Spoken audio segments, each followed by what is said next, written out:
A 9ª hora soara. Era no país de Israel o meu povo. Tudo estava consumado. A enorme aventura. Desde a 6ª hora havia trevas sobre toda a região. Até a 9ª. Tudo estava consumado. Não falemos mais nisso, me faz mal.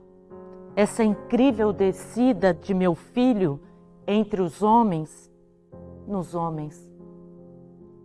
E aquilo que fizeram, esses 30 anos em que foi carpinteiro entre os homens, esses 3 anos em que foi uma espécie de pregador entre os homens, no meio dos homens. Essas 3 horas em que foi uma vítima entre os homens, no meio dos homens.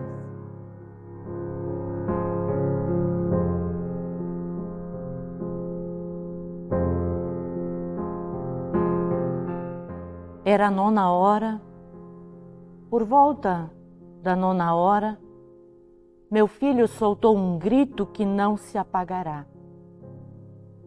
Tudo estava consumado. Os soldados haviam voltado para suas casernas rindo e galhofando, porque era um serviço acabado.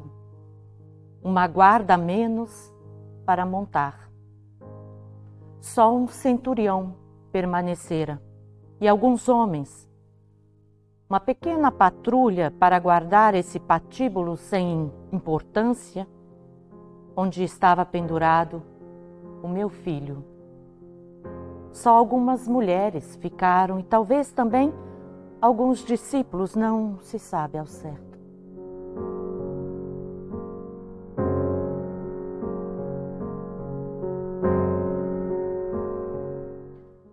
Ora, todo homem tem direito de amortalhar o seu filho. Todo homem na terra, se ele tem a grande desgraça de não morrer antes do filho.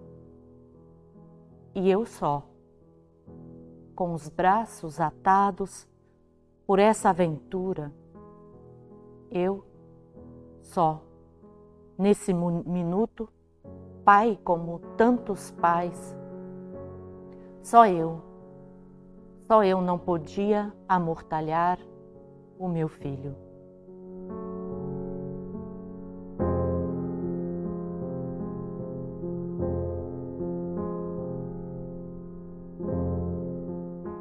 Foi então, silenciosa noite, que vieste num grande lençol amortalhaste o centurião e seus homens, a Virgem e as santas mulheres, e a esta montanha.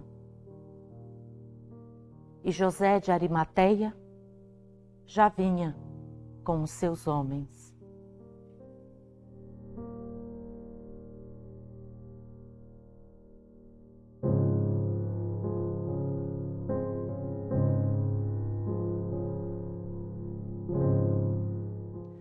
Nós nos reunimos neste momento de luto, de morte, de dor, em nome e na presença de Deus que chora a morte de seu Filho. Em nome do Cristo crucificado e do Espírito Santo que hoje parou de soprar para sentirmos a ausência de vida e a dor de Deus, a dor de Jesus Cristo. Jesus Cristo foi crucificado porque Deus amou o mundo de tal maneira que deu o seu único Filho para que todo que nele crê não morra, mas tenha a vida eterna. Amém.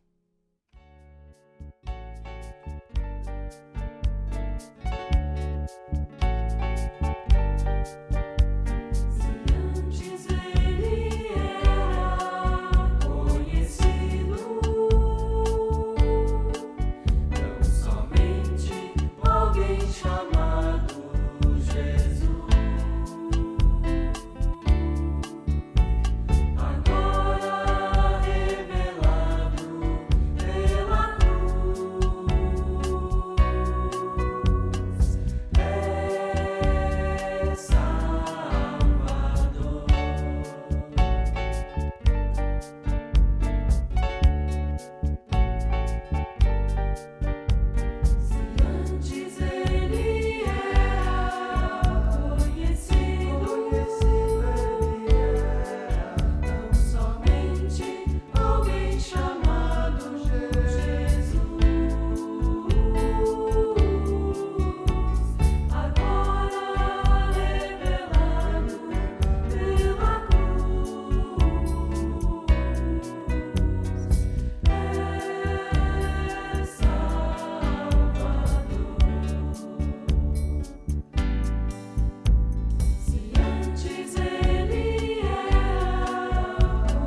Depois os soldados de Pilatos levaram Jesus para o palácio do governador e reuniram toda a tropa em volta dele.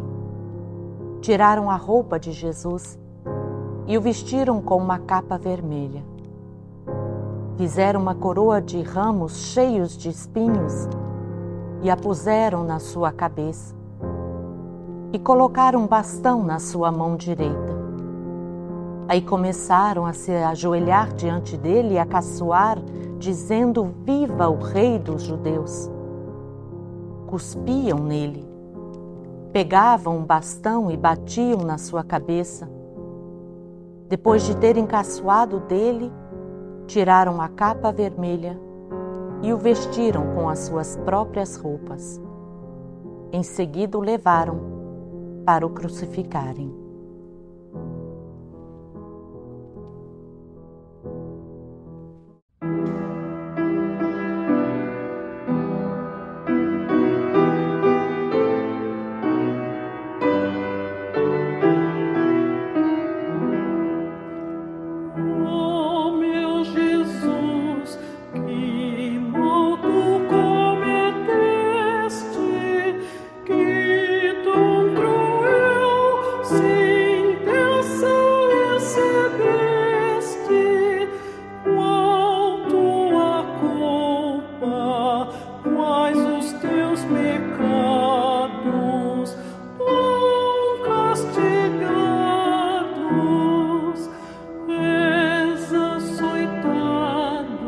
Adornam-te de espinhos, com bofetadas, pagam teus carinhos, dão-te vinagre, morres desprezado, ó cruz pregado. Quando estavam saindo, os soldados encontraram um homem chamado Simão, da cidade de Cirene, e o obrigaram a carregar a cruz de Jesus. Eles chegaram a um lugar chamado Gólgota. Gólgota quer dizer lugar da caveira. Ali deram vinho misturado com fel para Jesus beber. Mas, depois que o provou, ele não quis beber. Em seguida, os soldados o crucificaram e repartiram as suas roupas entre si tirando a sorte com dados para ver qual seria a parte de cada um. Depois disso, sentaram ali e ficaram guardando Jesus. Puseram acima da sua cabeça uma tabuleta onde estava escrito, como acusação contra ele: "Este é Jesus, o Rei dos Judeus." Com Jesus crucificaram também 2 ladrões, um à sua direita, o outro à sua esquerda. Os que passavam por ali caçoavam dele, balançavam a cabeça e o insultavam, dizendo assim: "Ei, você que disse que era capaz de destruir o templo e tornar a construí-lo em 3 dias. Se você é mesmo o Filho de Deus, desça da cruz, salve-se a si mesmo." Os chefes dos sacerdotes, os mestres da lei e os líderes judeus também caçoavam dele, dizendo: "Ele salvou os outros, mas não pode salvar a si mesmo. Ele é o Rei de Israel, não é? Se descer agora mesmo da cruz, nós creremos nele." Ele confiou em Deus e disse que era filho de Deus. Vamos ver se Deus quer salvá-lo agora. E até os ladrões que foram crucificados com Jesus também o insultavam.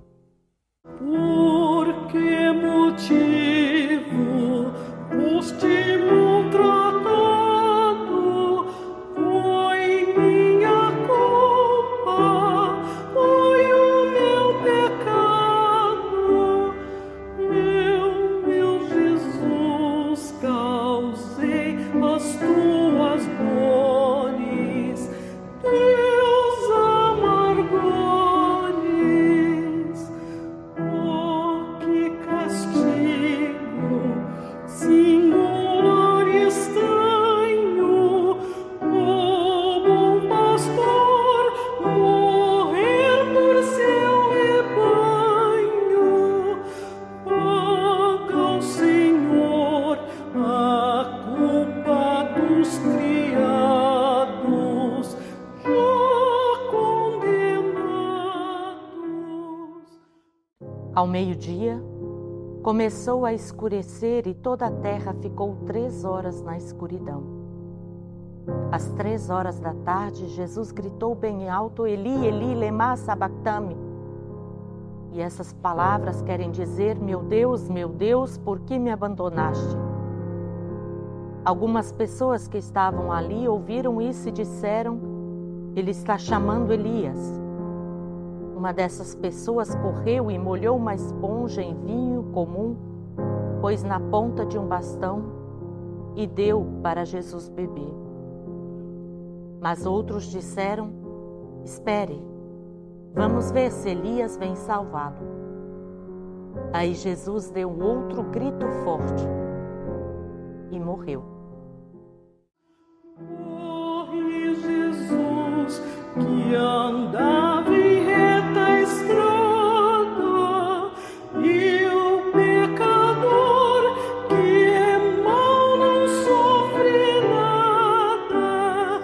Quem mereceu a morte sai ileso, o justo é preso. Graça e paz por parte daquele que era, que é e que há de vir. Amém. Queridas irmãs, queridos irmãos em Cristo, se era sexta-feira, não estou bem certa. Mas não importa o dia da semana, importa o que aconteceu naquele dia. Jesus já tinha sido a noite toda julgado, humilhado e torturado. Suas forças estavam no fim. Afinal, que ser humano aguenta tanta provação, tanta pressão física e emocional, sem desanimar, sem cansar? Parecia um pesadelo sem fim. Jesus recebeu a pena máxima, morte na cruz. Pena mais cruel e mais humilhante destinada a escravos fugitivos, agitadores políticos e pessoas que cometiam crimes hediondos. Finalmente chegou a hora da execução. O corpo maltratado não conseguiu suportar o peso da cruz e por isso os guardas obrigaram Simão a carregá-la. A crucificação sujeitava as vítimas a dores inimagináveis. Algumas vítimas sofriam por dias antes de morrer. Outras morriam logo asfixiadas com a falta de ar que a posição da crucificação provocava. Parece que esses detalhes do sofrimento corporal de Jesus não interessaram o evangelista Mateus. Ele entendia Jesus como o servo sofredor anunciado pelos profetas e pelas profetisas. Aquele que veio preparado para enfrentar todas as consequências dos seus atos e levar sobre si toda a culpa dos pecados da humanidade. Impressionante foi a reação das pessoas que ali passaram e presenciaram os acontecimentos. O suplício da cruz não foi suficiente. Queriam fazer Jesus sofrer mais, muito mais. Tamanho o ódio que Jesus despertou naquelas pessoas. A humilhação da cruz, exposição do corpo seminu, somaram-se os insultos. Você não disse que destruiria o templo e o reconstruiria em 3 dias? Onde está todo aquele poder de curar, ressuscitar, salvar pessoas? Não consegue se salvar sozinho? Desce daí, se salva. Você não disse que era filho de Deus e que confiava nele? Onde está Deus agora? Virou as costas para você? Na verdade, queridos irmãos, queridas irmãs, o que deveria ser palavras de insulto e desmoralização foram justamente um testemunho do que Jesus havia dito e feito. Com essas palavras, as pessoas deixaram claro o motivo de tanto desprezo que levou Jesus a ser condenado à morte na cruz. Jesus foi um subversivo, um elemento considerado perigoso para a aparente paz e estabilidade da sociedade da época. Ele perguntava demais, ele queria demais, sonhava demais com uma nova realidade onde toda pessoa tivesse acesso à saúde, educação, trabalho, salário digno. E o que mais incomodava e irritava as pessoas, Jesus conversava com as pessoas sem olhar raça, etnia, gênero, classe social. Para quem se colocava em uma posição superior, isso incomodava profundamente. E quanta confiança e quanta fé Jesus tinha em Deus. E foi essa fé que o fez resistir à tentação de se tornar alguém famoso, rico e poderoso. Foi essa fé que o fez resistir à tentação de descer da cruz e provar para aquelas pessoas que ele era sim poderoso, que ele era sim o Filho de Deus. Foi a fé que o fez ser fiel e coerente até o fim. Mas chegou um momento que até para Jesus, o Filho de Deus, o sofrimento foi demais. E Jesus não aguentou. Até a natureza parece ter sentido isso com ele. Tudo ficou escuro. E na escuridão, Jesus se viu só.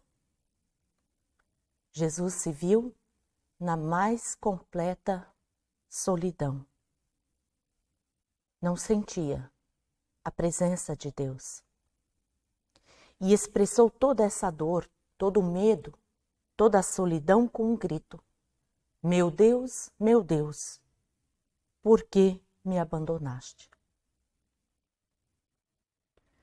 Quem já se viu em situação aparentemente sem saída compreende a dor e o desespero de Jesus.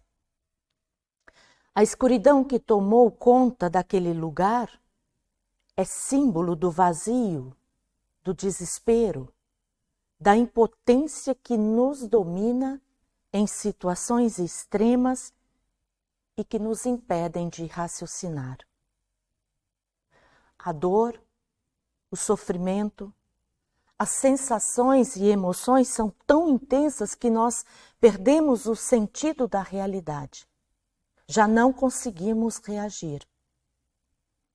Quem perdeu alguém importante, quem viu a morte de perto, quem passou por uma situação de extrema pressão e humilhação, consegue compreender o desespero, a solidão de Jesus naquele momento na cruz.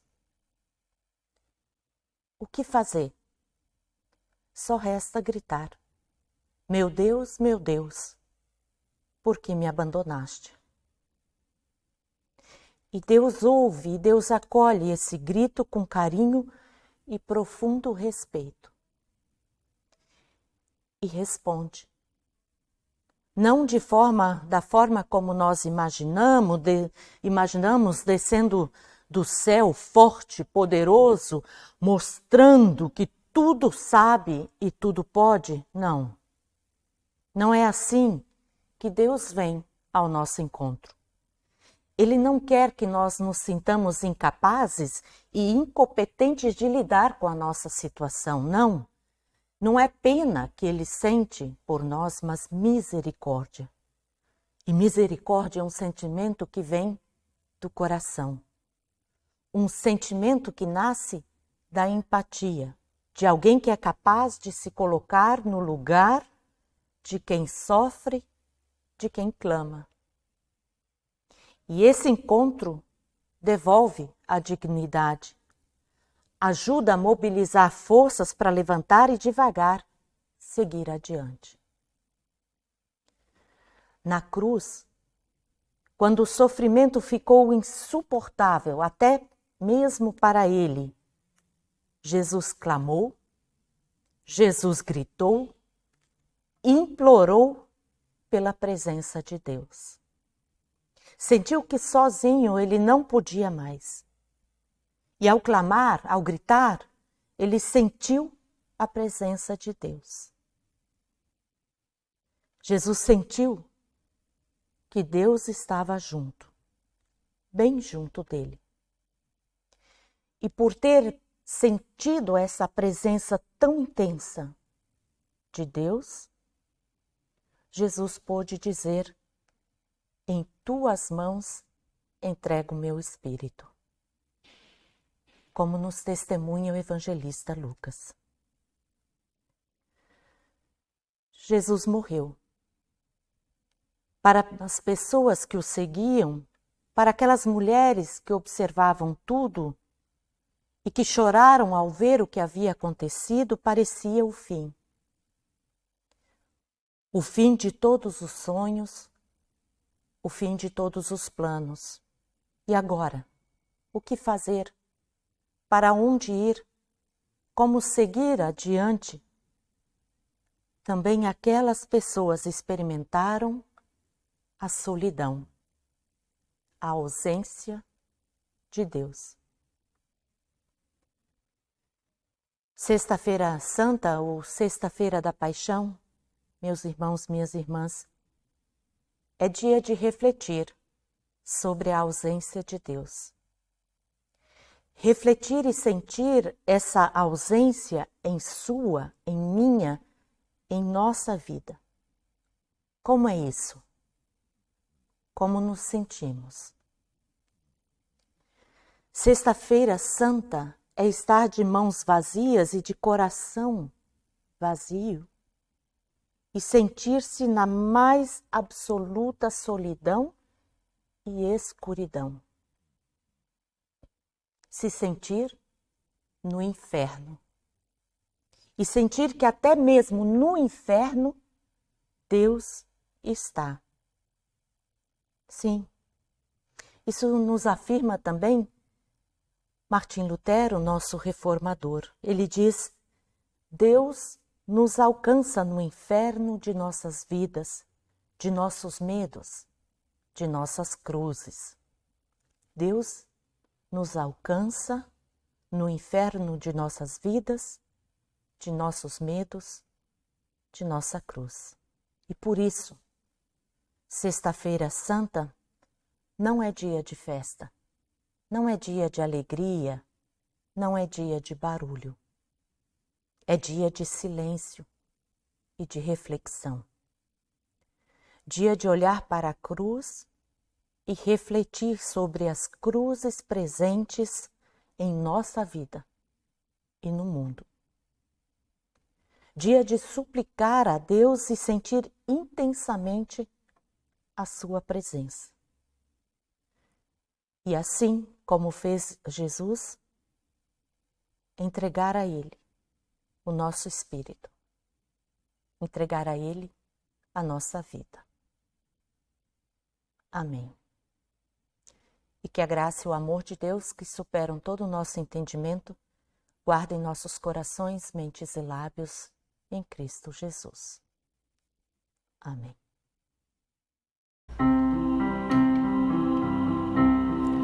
Há momentos que as palavras não resolvem, mas o gesto de Jesus demonstra amor por nós. Há momentos que as palavras não resolvem, mas o gesto de Jesus demonstra amor por nós. Foi no Calvário que Ele, sem falar, mostrou ao mundo inteiro o que é amar. Foi no Calvário que Ele, sem falar, mostrou ao mundo inteiro o que é amar. Aqui no mundo as desilusões são tantas, mas existe uma esperança, é que Ele vai voltar. Aqui no mundo as desilusões são tantas, mas existe uma esperança, é que Ele vai voltar. Foi no Calvário que Ele, sem falar, mostrou ao mundo inteiro o que é amar. Foi no Calvário que Ele, sem falar, mostrou ao mundo inteiro o que é amar.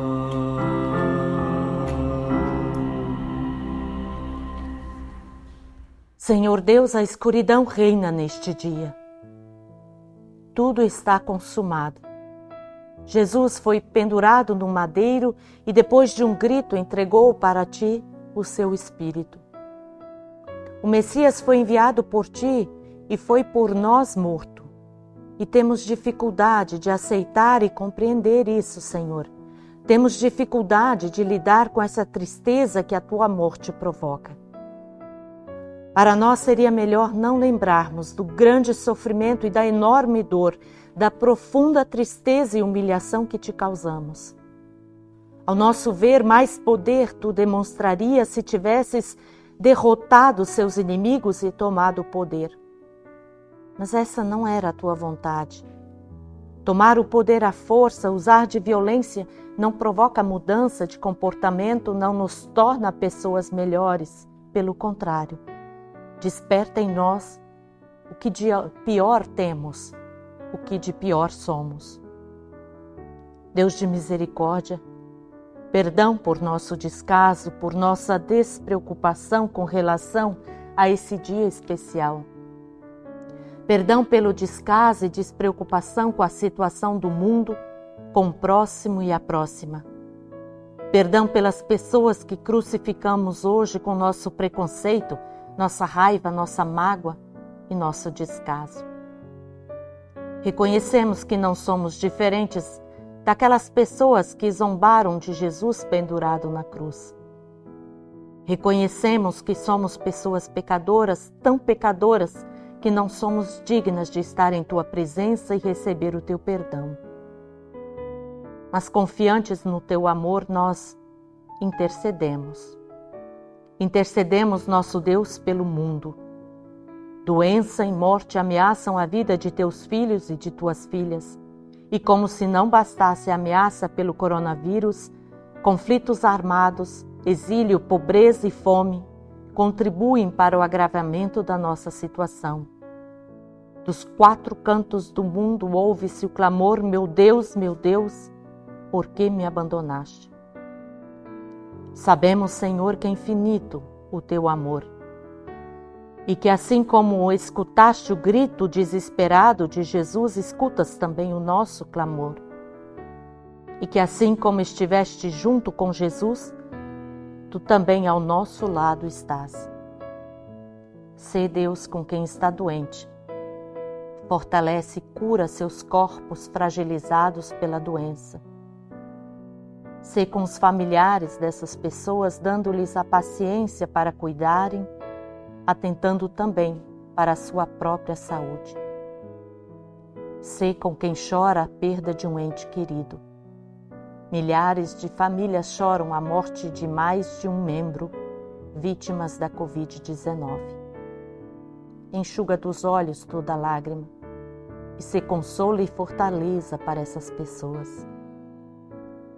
Fica conosco, Senhor, que teu sofrimento e morte por nós cale fundo em nossos corações e que essa mensagem, que demonstra quão profundo é o teu amor por nós, nos leve à reflexão e conversão. E tudo mais que se passa em nossos corações, entregamos a Ti quando oramos. Pai nosso que estás nos céus, santificado seja o Teu nome. Venha o Teu reino. Seja feita a Tua vontade, assim na terra como no céu. O pão nosso de cada dia nos dá hoje e perdoa-nos as nossas dívidas, assim como nós também perdoamos aos nossos devedores. E não nos deixes cair em tentação, mas livra-nos do mal, pois Teu é o reino, o poder e a glória, para sempre. Amém.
Deus meu, por que me desamparaste? Apesar de meus gritos, minha prece não te alcança. Deus meu, clamo de dia e não me respondes, também de noite, porém não tenho sossego. E tu habitas no santuário onde Israel te louva. Nossos antepassados confiaram em ti, confiaram e tu os livraste. A ti clamaram e ficaram livres. Confiaram em ti e não se desapontaram. Quanto a mim, eu sou um verme e não homem. Riso de todos e desprezado do povo, todos os que me veem zombam de mim, abrem a boca, balançam a cabeça. Ele confiou no Senhor, pois que Ele o salve, que o liberte, se é que o ama de fato. Contudo, tu és quem me fizeste nascer e me preservaste, estando eu ainda no seio de minha mãe. A ti me entreguei desde o meu nascimento, desde o ventre de minha mãe tu és o meu Deus. Não fiques longe de mim, porque a angústia está próxima e não há ninguém para me socorrer. Cães me cercam e um bando de malfeitores me rodeia. Transpassaram-me as mãos e os pés e posso contar todos os meus ossos. Eles estão me olhando e me encarando e repartem entre si as minhas vestes e sorteiam a minha túnica. Tu, porém, Senhor, não te afastes de mim. Força minha, vem socorrer-me depressa.